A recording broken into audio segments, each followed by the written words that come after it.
My thanks also to Fernando, you and Will, for all of your just being very present in every conversation that we were having. I think that speaks to your approachability in a topic that is really hard to grasp sometimes, of what does it mean to me to think about 20 years from now in not just my neighborhood, but a collection of neighborhoods.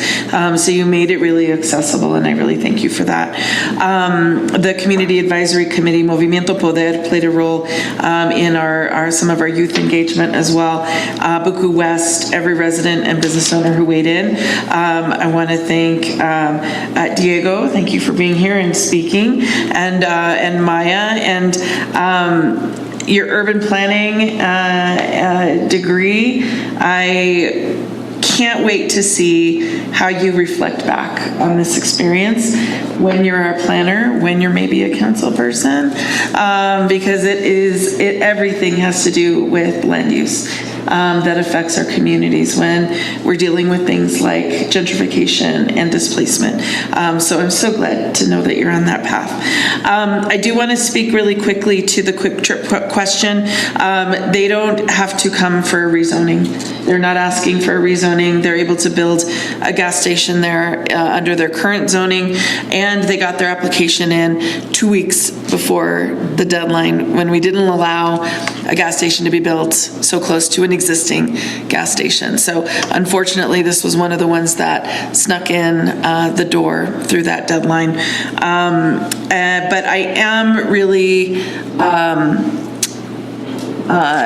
proud of the way in which this plan upholds the Westwood Neighborhood Plan, which was our newest one coming into even the West area planning. I was the only neighborhood that had a really current plan, and this one honors what those residents built in that one and even expands upon it. So thank you so much for taking that very seriously, because the Westwood neighborhood is working really hard to buck the trend of gentrification and displacement. And I want to honor the work that they're doing there as well. One of the things that this plan speaks to as well are civility services to prevent homelessness and reduce Southwest Denver's unhoused population. And what I will say is we don't see it in the same way downtown or central Denver might see an unhoused population. And Renee Martinez-Stone, who spoke, knows it very well. Our unhoused population is doubled up in homes or tripled up in homes.